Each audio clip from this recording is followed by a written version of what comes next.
Hello. So, in many ways, this is our first launch video podcast. In other ways, we have a good, I would say, at least 50 hours of great training and development that we've already been having conversations over the last year, which you're going to see on the different platforms out there where we share content. The purpose of the Veterans Act, um, we could say different things, but for myself, uh, and obviously in many ways for Lieutenant Colonel Russell Brown, um, is to make a difference. Like we're really here to offer distinctions that empower people, in particular veterans, to take full advantage of all the opportunities that exist already out there by so many great nonprofits, so many great groups, people, individuals, that they offer programs and they offer ways to succeed as a veteran. And so we kind of try to bridge what's missing, what are the distinctions that are missing for people to take action. There's three lanes that I would like to point out, and then Russell could say his part.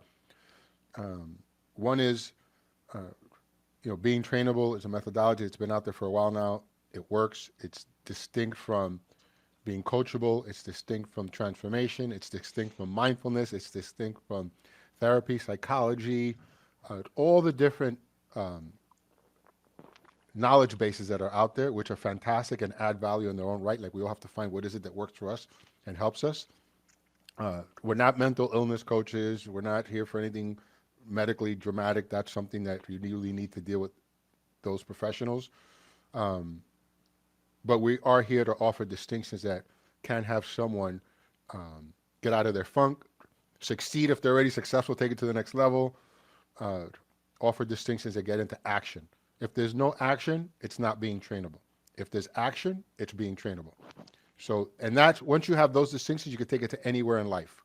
The second part is parenting. We're clear that one of the hardest things that people deal with is, you got to go to work and you're not raising your kids, and it's tough. It's hard. I was a full time single dad, still am a full time single dad, going on 12 years now, with two daughters and a stepson. And it takes something. It takes something to raise your daughter, raise your children, and have to still go work out in the world. And for military people, my heart goes out to them because as a civilian, I'm not a military person. I've never been in the military. I've just worked with a lot of vets. Uh, it's tough. My soul, my heart, my honor goes out to anybody in the military that has children, and the distinctions that um, it's tough. I mean, I'll say Russell could speak to more about that. It's tough. But I do know there's distinctions that could help empower somebody to have a context to be a phenomenal parent from anywhere in the world, no matter where your kids are. And then the third part is the one thing that we are versed at is in the mortgage business. So we do offer opportunities for people to get into the mortgage business if they want to get into that kind of career. There's no get rich quick schemes here. I could tell you, you could learn to earn to be in the mortgage business. Literally in like 6 hours, you could learn to earn what it takes. But then you got to get in the structure and take actions. Then you have to go to get in the licenses. And there's a whole world. So that's the thing that we focus on because that's what we know. In the future, we do expect some other people in other professions. Um, but that's kind of it. So being trainable is to be empowered to do anything you want. Parenting, it's something that we love, and with it, I'm going to talk about it. And then career is the mortgage business because that's what we're versed in, and we could help people be really successful at it. Russell, I give you the floor, please.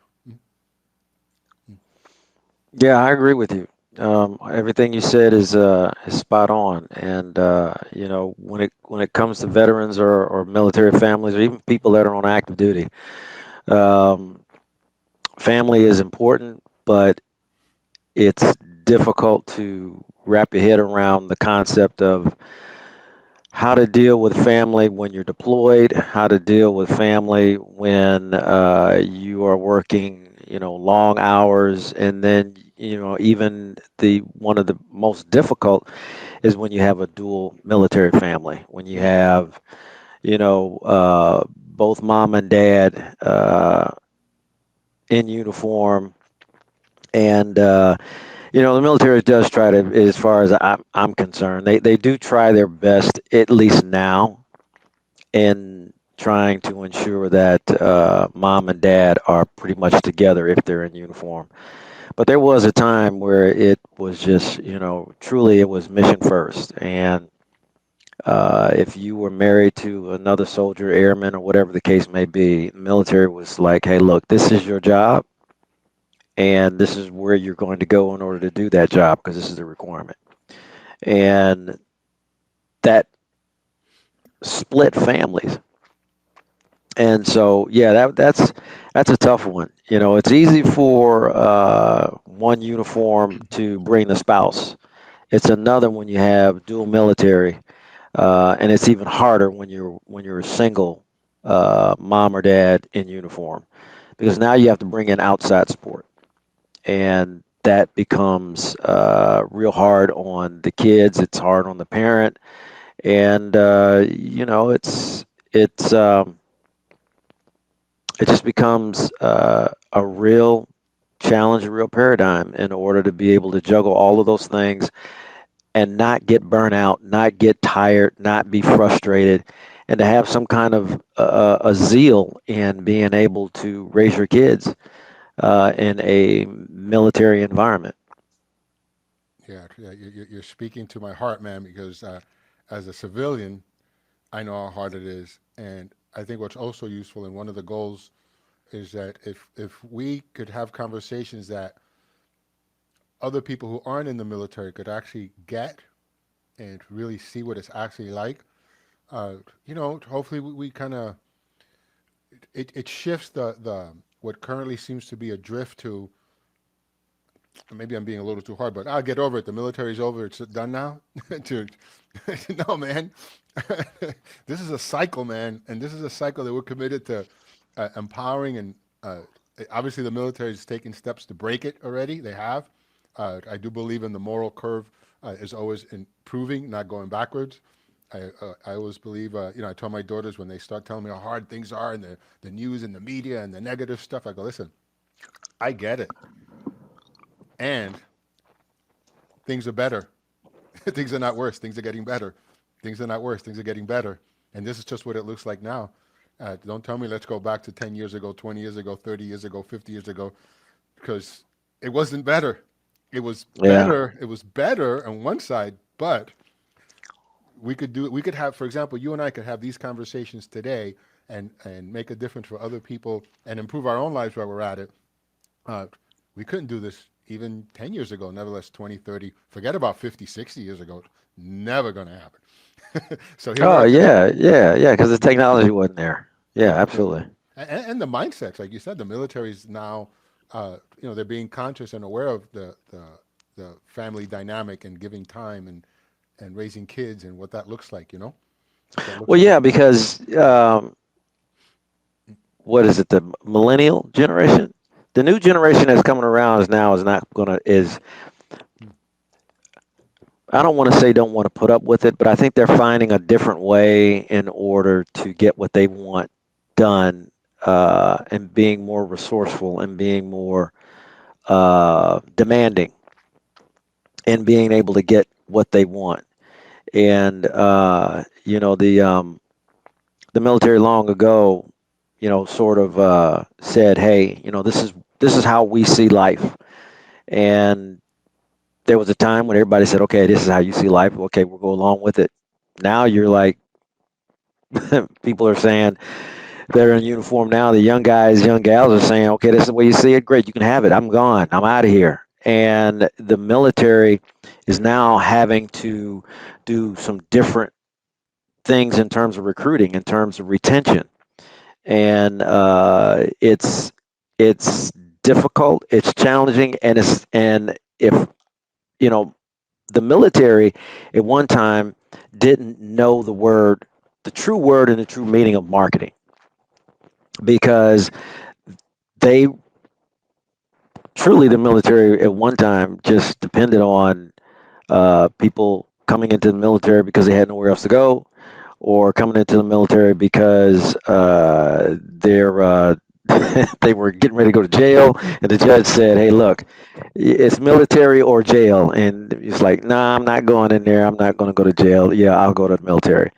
And at one time, man, you had a bunch of criminals in the military, and the military didn't necessarily change them because the criminal activity still occurred in the military, and you know UCMJ, the Uniform Military Code of Justice was just had to. It was just crazy. It was just crazy, and the military spent a lot of time um, trying to correct that, trying to do a course correction, and eventually they did end up doing that because then they said, okay, we're not going to take anybody. We're going to be selective of who we take. And there was a time where they were taking school dropouts. They're not doing that anymore.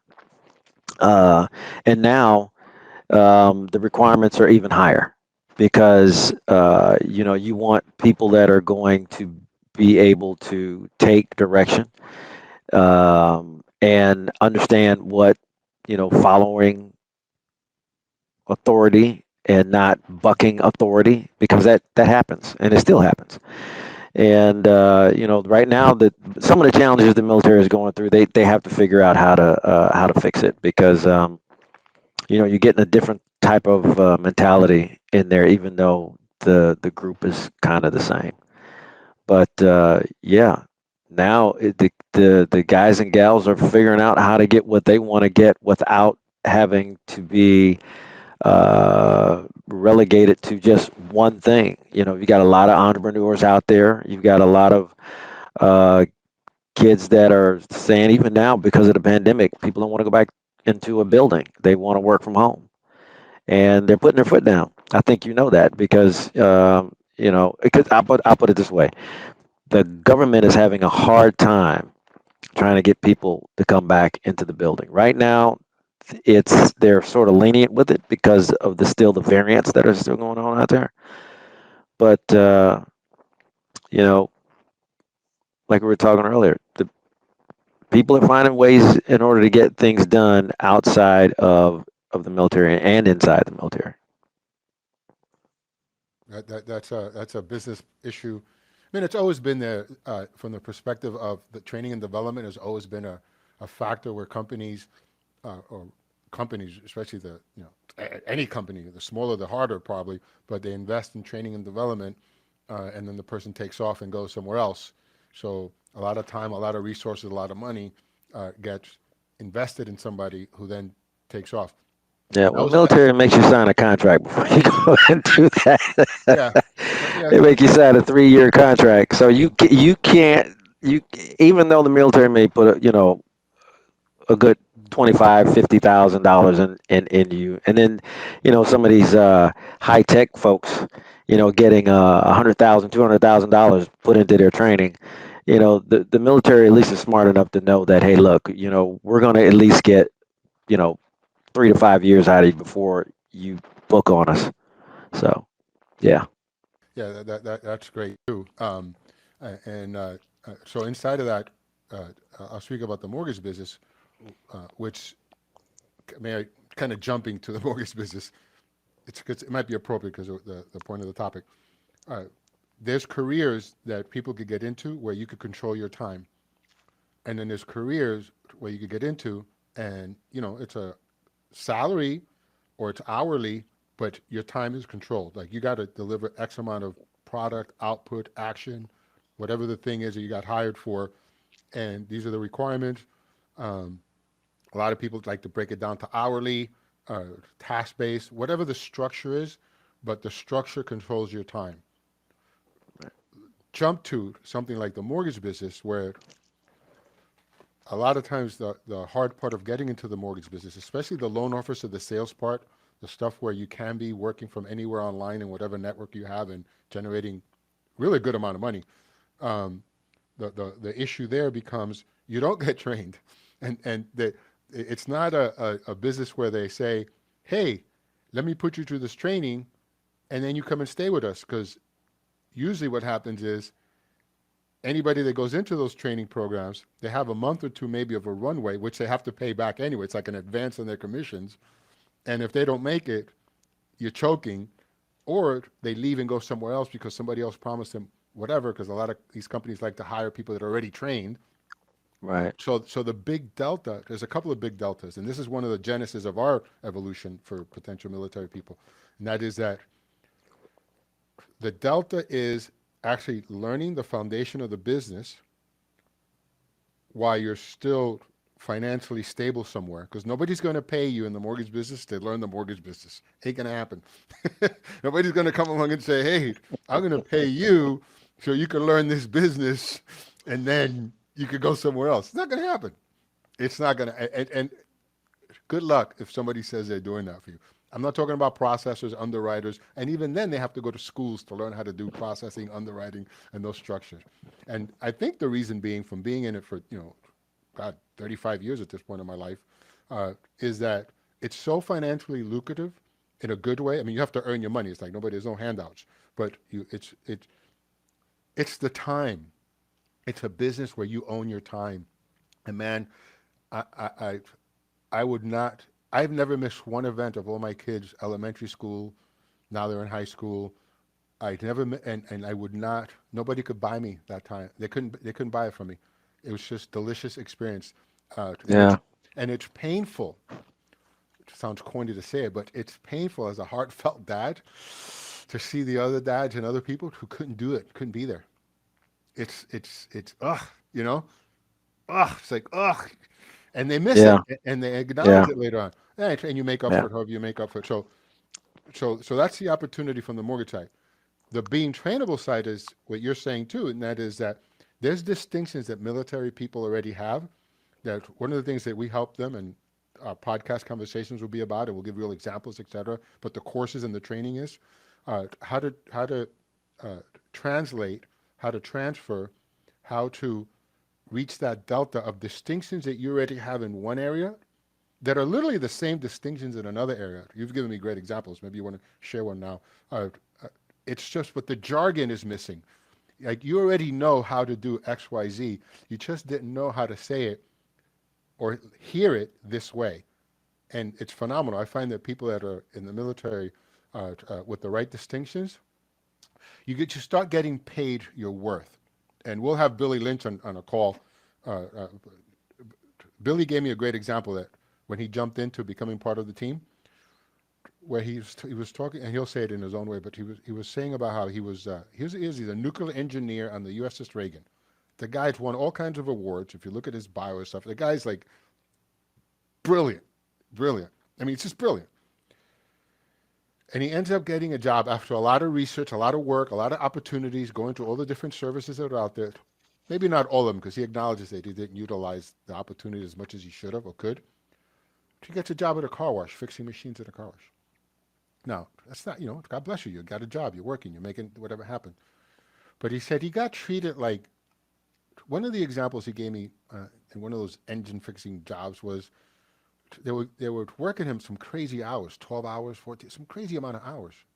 And he said, I, I, I'm, I didn't, I left the military because I wanted my time. I didn't leave the military to work 12 hours in a car wash or a car dealer or whatever. And the guy said to him a version like this. He goes, well, you were in the military. You've worked tougher than this. What's the big deal? I was like, dude, that's insulting. As a civilian, I'm going to say that's insulting. I don't, that would never happen around me, but that's insulting. And he goes, yeah. I looked at the guy and like, yeah, I'm serving my country, man. Okay, but I'm serving my country is a different thing. I'm fixing parts to clean cars and have them dry, whatever. It's like, and then for the longest time, he kept on looking and he couldn't find that gap. And after doing the being trainable course and then the mortgage stuff, he goes, oh, wait a minute, here it is. I could actually Yeah. own my time and Yeah. make a good amount of money and own my time and pursue my career, like my fun stuff too, like mortgages. And he does stand-up comedy. So he's been working on his comedy now. So it's kind of like he's right. So he didn't have to give that up. And I told you, he started running. So now he's like jogging and getting into shape. Anyway, yeah, like that. So let me ask you, because you have. I mean, it'll be in the bio and people could read it and see it. But can you share just a couple of minutes on your experience? I mean, 44 years in the Army. Man, you could write a lot of books, probably. I mean, Yeah, I could write a lot of books probably from my perspective, but there's a lot of things that and probably that's why a lot of books aren't written in the military because a lot of folks they get in uniform and when they get out of uniform they rather just forget about it and keep going.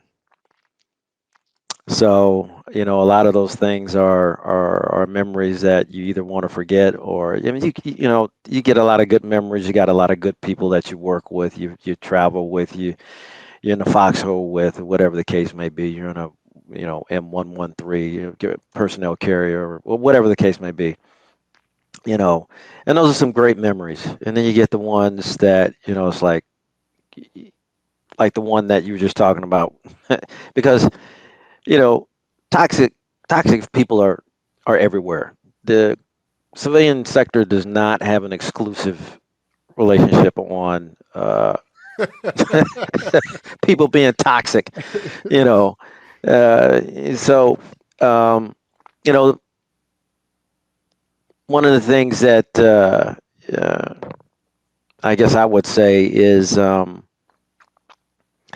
know one of the better things I guess for the military is where it's come from and the importance that it's put on people.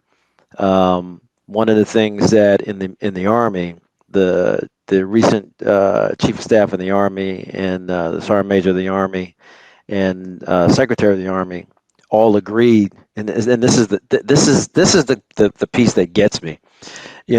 Where you always talk about the importance of people, but the message, the narrative never got from the desk of the Chief of Staff of the Army.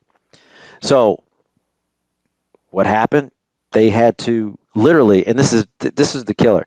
They had to write a memorandum that stated people first, and they signed it, and they put it in an email and sent it across the network, and it became official policy that people and families are first, and you know it was no longer a cliche. It was no longer something that was just said in the moment where people, I guess, sort of felt good, said, "Hey, you know what? We appreciate our families. We appreciate our soldiers. Thank you for your service." And it wasn't empty anymore because it had legs, and it was written that people are important, people are valuable, people are necessary, and without them and without their families, we could not be where we are today. And that was essentially the message. And uh, in seeing that, and I only had a few years left when I saw that, and I'm like, with all the years that I've been in, it took this long for the message to come out and be a true policy. Now there are regulations all over the place that talk about how you treat people, but the fact that there is something out there that says, I shouldn't have to tell you how to treat people. We should already know that they're valuable.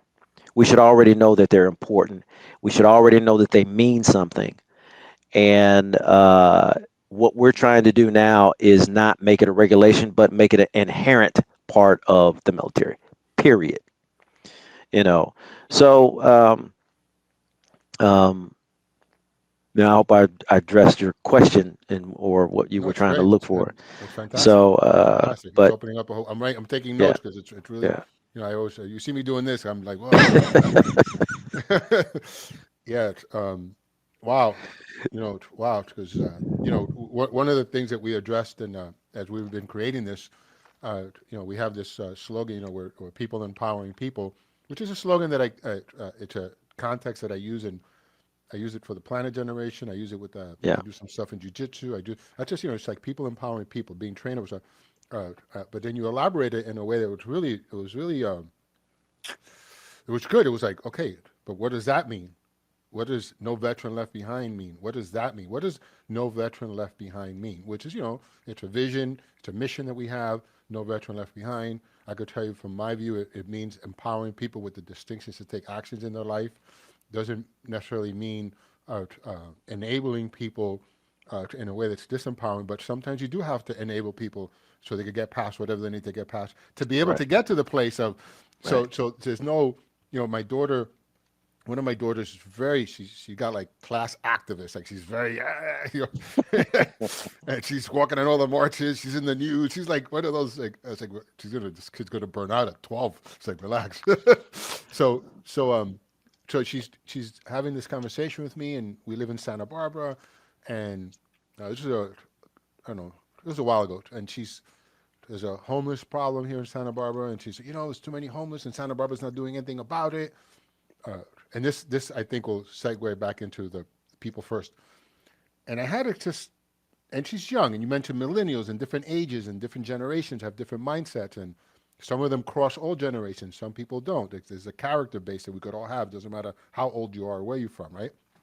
Right. I Right. said to Right. her, I said to her, name is Kylie, and she got it. She got it. But I said, Kylie, okay, let's talk about this. First of all, the homeless problem is not a Santa Barbara problem. The homeless problem is a worldwide problem. Okay, it's a Yeah. global problem. There's Yeah. homeless people in many cities, many places, many states, many countries around the world. That is a problem, and it is a legitimate problem. Uh, so just like I believe with the education and the resources and information we have today, there's really no reason to live a disempowered life unless you're not being trainable. And if you go through the being trainable distinctions and you're still not producing results, you really have to, there's no place to go but yourself. Put that to the side. Right. If you go to the beach, that's what I told. If you go to the beach and you just pick up a whole handful of sand, and let's make believe that every one of those grains of sand is a homeless person, just in Santa Barbara. Now, for sure a major city, but now throw that in the parking lot. Now I want you to go up there and pick up all those grains of sand. She goes, that's impossible. I go, yeah, some of the sand wants to get picked up. Some of the sand doesn't want to get picked up. Some of the Right. sand has mental illness. Some of the sand is perfectly fine. They're just going through a hard time. Some of the sand is just traveling through. Some of the sand, they don't like the man. Yeah. They get caught up in the whirlwind. Yeah. Yes, some of the sand is a bad time. Um, so, so like that. So with that said, the people first. When you say, so she, by the way, so she got it. She take a step back, and there's a lot of great people in Santa Barbara, and I also know in other places around the world, for sure, America, that are trying to really transform and help the homeless problem. It's not an issue that's not being worked on, and all the medical stuff. I know a young lady who's come up with some great software, Aura, that's just designed to handle these things. Uh, but implementing them is takes something.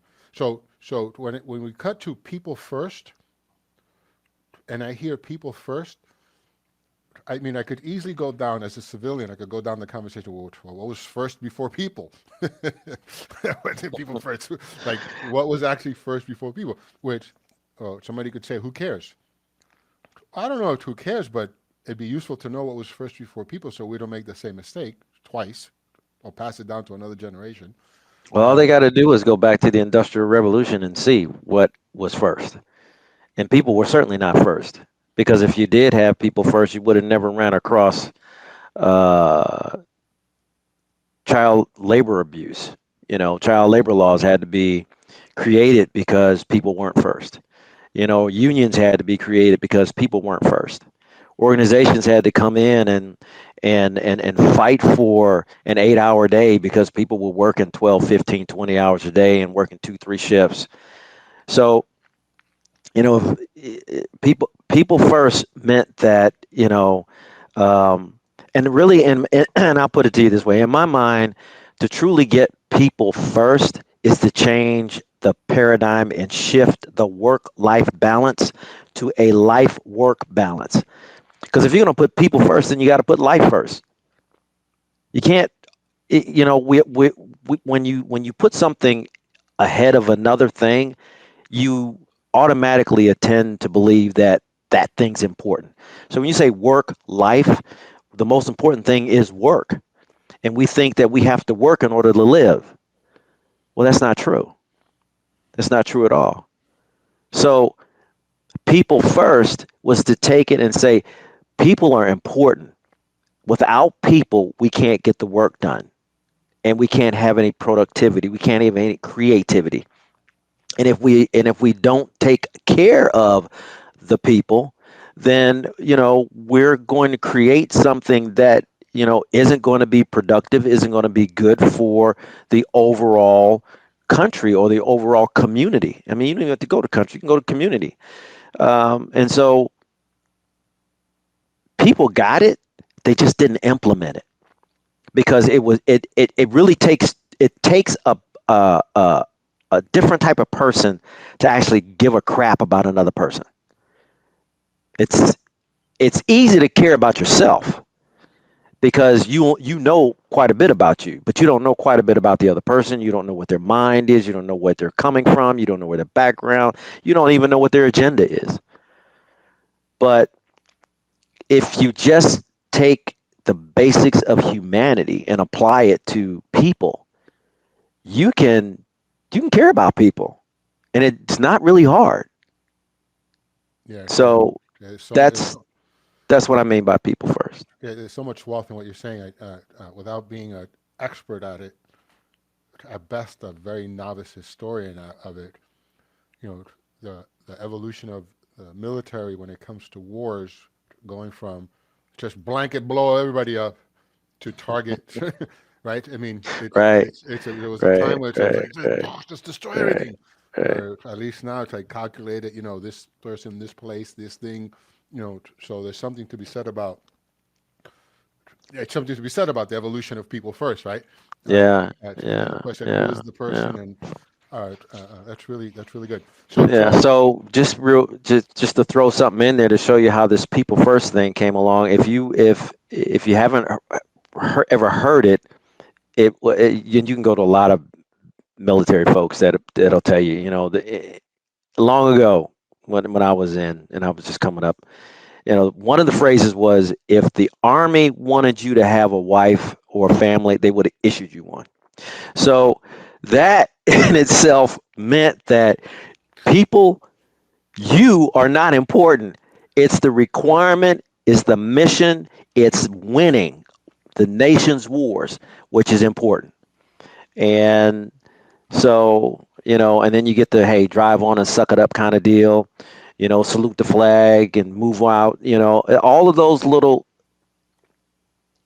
nitnoid sayings that, sort of force the person to just kind of go, okay, I got it.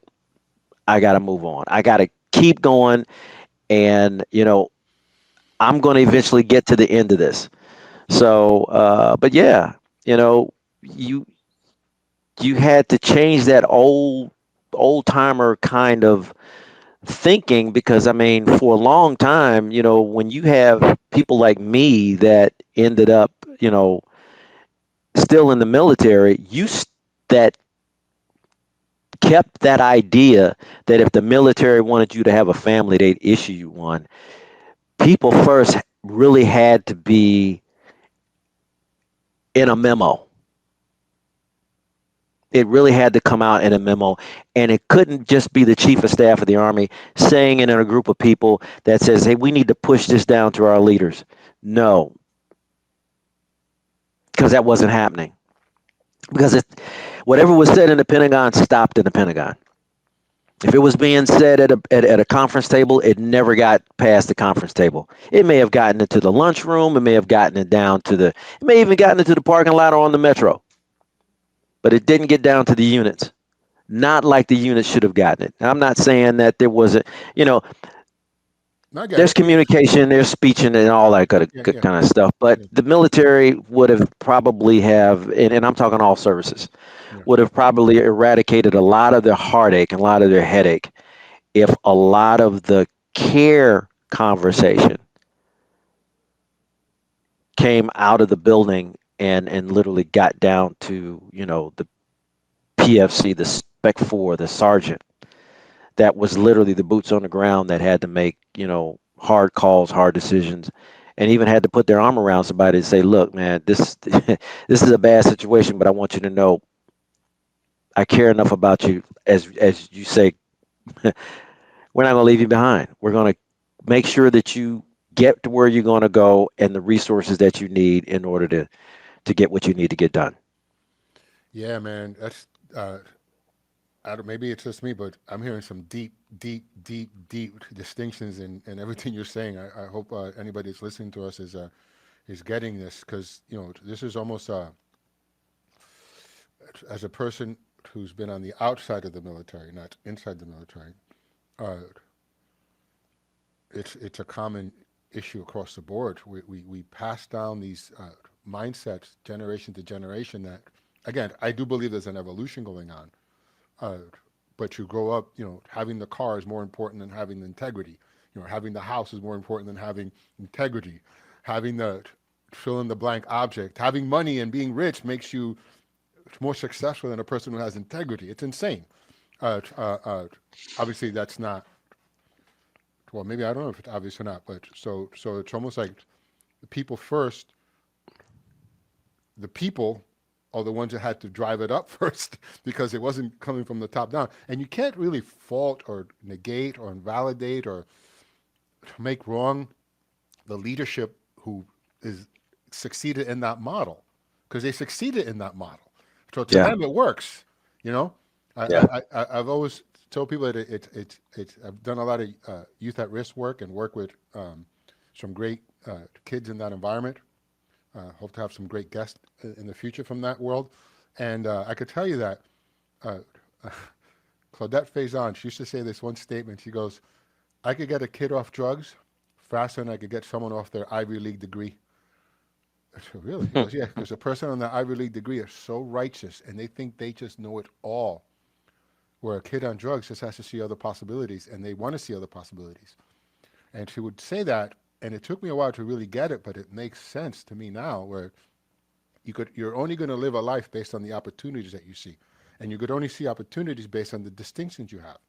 And it's not necessarily book knowledge, because book knowledge will get you far. But emotional intelligence is important, experiential right. intelligence is important.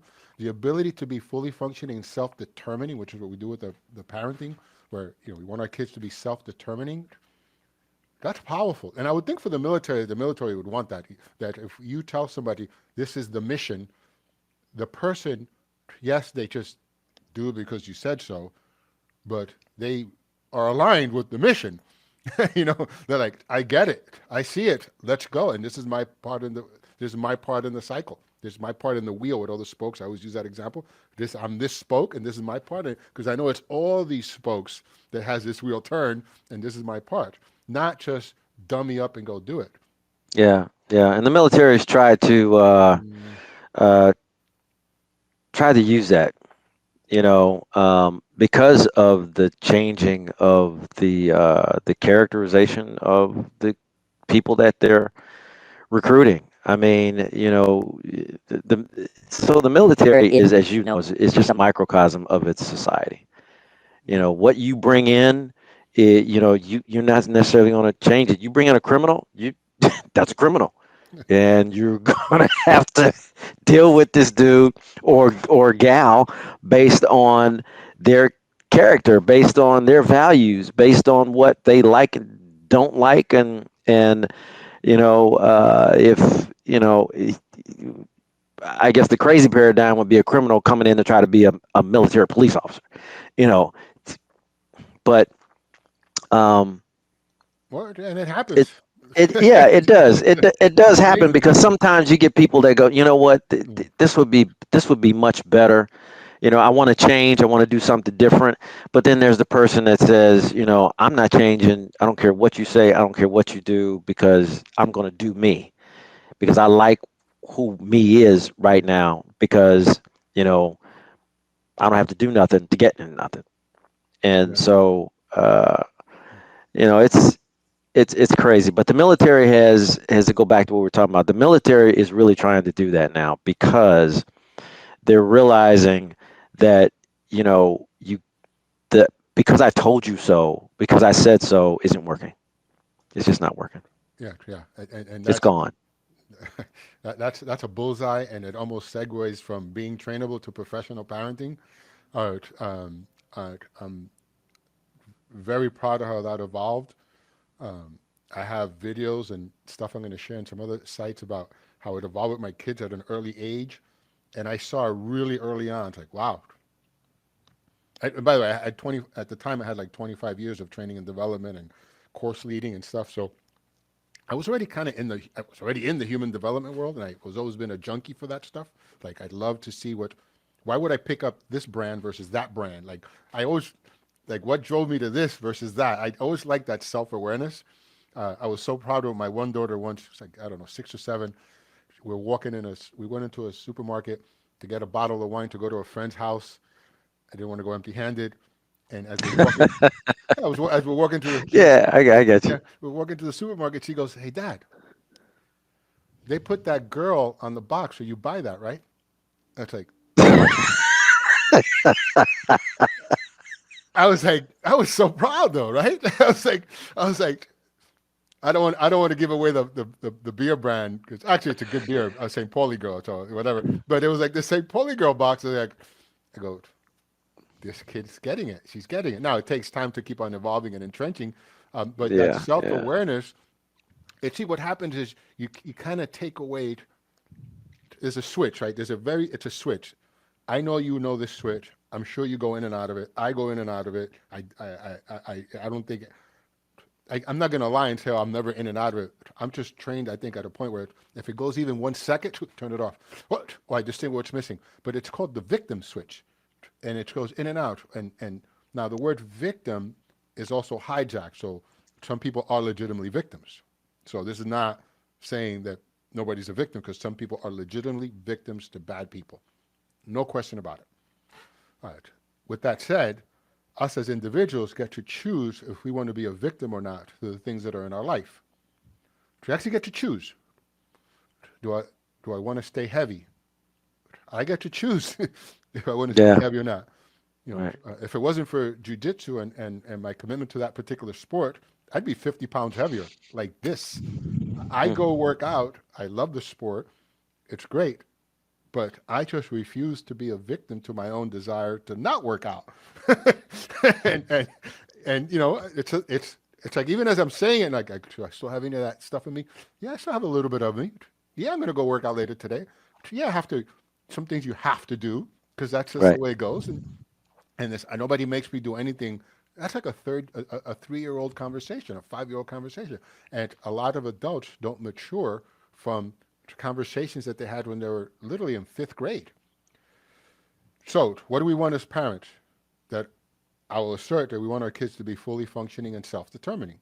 And there's a whole world of distinctions that we could provide and will offer people, and we've had plenty of conversations. We already have a lot of footage on it too, um, where someone in the military, if you could there's a context, and we'll have literally just an episode on this. There's a context you could create for yourself as a professional parent in the military to where you give your children the distinctions to be fully functioning and self-determining. All right, and you could literally do that over the phone.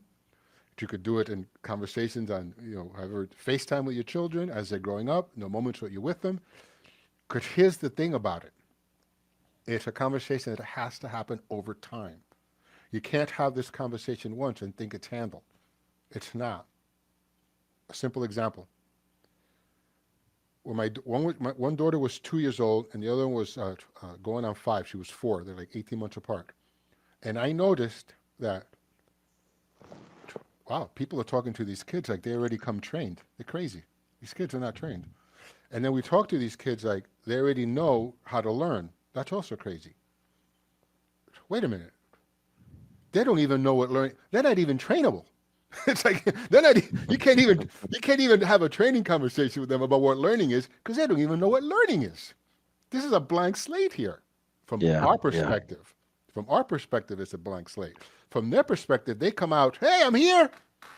Feed me, clean my butt. I'm tired. Feed me, clean my butt. I'm tired. Only they're talking. Yeah. Only they're talking wah wah wah. They're talking infant. Yeah. So as the evolution became with the training, I was like, wow.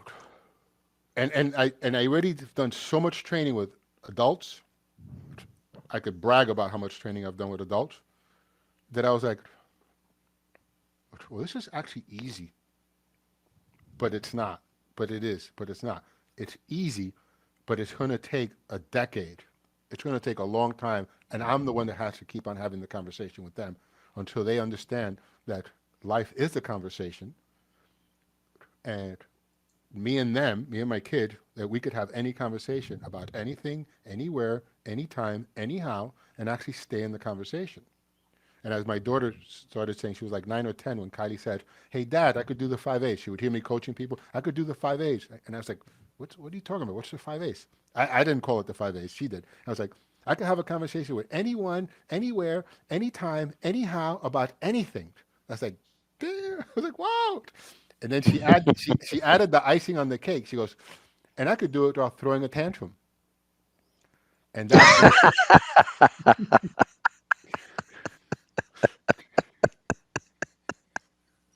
and you know how many boardrooms you can't have a conversation without people doing a tantrum? Yeah, Yeah, we go to yeah, been war. in them. Yeah, Absolutely, we go to been war in them. because we can have conversations. People have fights. Right, All the religions that are out in the world that are all beautiful in many ways, and people go to war over who's more peaceful. It's insane. And then it evolved to it can't have a conversation without throwing a tantrum, without walking away, without invalidating, without whatever people do, without looking at you and make believe that I'm actually listening to you and in the conversation.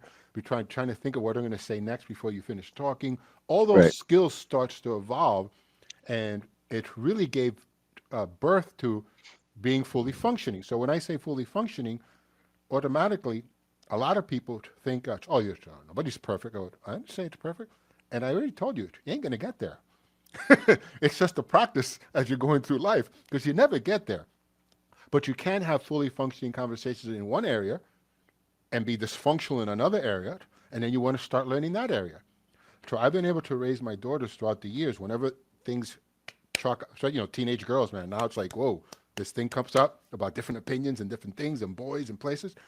So this only happens once. I don't mean violent. I mean like the chalk up of conversations because we could have a conversation. And it's beautiful because my daughters will even coach me and they'll say, hey, Dad, it's just a conversation. I want to have a conversation with you about something. and now I'm the one that has to man up, mature up, educate up. Uh, so so so so swinging to the military, man. Imagine if we could solve all our world problems with conversations. Man, I can't hear you. I can't hear you. Yeah, you had it. It was on Uh, mute. Yeah. oh, okay. All I right. said, imagine if we could solve all our world problems with conversations. Yeah, that would be nice. It's possible. It's not like a pipe dream. So then what has to happen? We have to, as at least for my little time on the planet, I'm committed that I keep on spreading that kind of conversation versus the one about whatever other conversations. I'm committed to perpetuating the conversation and expanding that with the education that's available today. There's no reason to live a disempowered life. With the opportunities that are available today, there's no reason unless someone's not being trainable. And parents, you got to raise your kids with conversations. And we're the ones that have to kind of grow up first because I know that violence kicks in when you run out of language. People get upset Yeah. when they don't know what to say or how to say it. Right. And the terrible twos is just a kid who doesn't understand or has a way to communicate. So instead of getting upset at all the terrible twos and punishing them, oh, let's have a conversation on how you could express what you want to say. What's missing? What are the words? Draw it out. Picture. Don't Xanax. No unnecessary sedation with drugs and stuff. We check out. Right. I'm drifting. I'm drifting. I get excited about this topic. Yeah, So everything you're saying is right, though. It's just, I agree with you. yeah, thanks. So we're gonna have future calls. We're gonna have guests. The next one that we're gonna be doing already, we have lined up. Who's part of the team, Billy Lynch, but he's a really interesting guy in his own right. You could look up his bio. Uh, as far as I'm concerned, anybody that's in the Navy, on the USS Reagan, nuclear engineer, uh, he knows something. Yeah, he does. He Yeah. knows something. He Yeah, knows yeah, something with Billy that. knows something. Yeah, he Yeah, does. Yeah, he does. yeah. Yeah, he does. Yeah. So anything you want to add or share at the end here as we start wrapping up? No, I don't think so. I mean, everything you said about being trainable is going to be key for people that want to get in the mortgage business. Um, because there's when you start dealing with clients and start dealing with people that are out there, you've got to have a certain amount of trainability and people skills in order to you know get more referrals, get more clients, and not run the ones that you got away. And you know it's the same thing in the military. You got to be trainable because if you're not trainable in the military, you're going to die or you're going to get put Oof. out. That's hard talk, man. So, That's straight talk. well, yeah, but it's the truth. That's It's straight the talk. truth because the big thing about you got to know when to pull the trigger, how to pull the trigger. You know, one of the things that when I was in First Army, we were having we had a training conference, and one of the things that came out of that training conference was you can do all the training you want to do, and you can train and train and train and train until you get blue in the face. The key is the people that you're training at the time that they have to engage that training, that they've got the grit Mm. for that training to become alive and become part of them so that they don't seize up and don't know what to do and don't know the reality, because a lot of times the difference between training at the National Training Center and being deprived of sleep and all this other stuff and all, the difference between you being there and being downrange or being deployed is that when you're shooting, you're not shooting miles gear, you're not shooting blanks, you're shooting real bullets. That's the difference. And you go to the National Training Center, when it's all said and done, you're going home.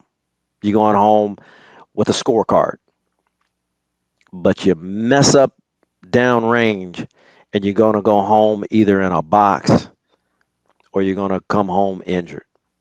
Mm. And so the big thing about training, about being trainable, is knowing when the rules apply and the rules apply to you and you do them correctly so that you're not just taking care of yourself, but you're also taking care of your battle buddy. You're taking care of the person on the left, the right, and back. And you're not going to fratricide the person in front of you, or because you're scared, you're shooting and you don't know where you're shooting, you don't know who you're shooting, but then when the smoke clears, you done killed two, three of your buddies. And Yeah. that's not make believe, man. That has happened. That's happened. That's happened when we were in Afghanistan. That's happened in Iraq. That's happened when we were in Desert Storm, Desert Shield. That's happened in Vietnam. As a Oh, matter of for fact, sure. when yeah, but and in some cases, back when you were when you were recruiting criminals, they would they would want to frag you.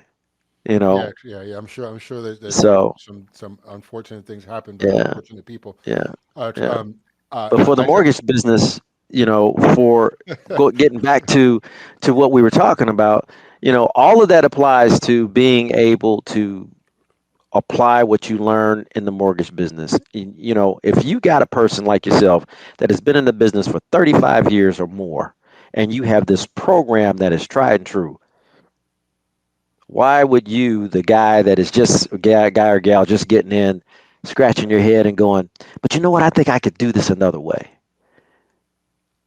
That's not being trainable. That's not Maybe, being trainable. yeah, maybe you could, but I recommend you learn the base way first and then Yeah, train learn a from there. basic. The only thing I would say Mhm. that you should make your own is, of course, how you speak, how you talk, and how you deliver.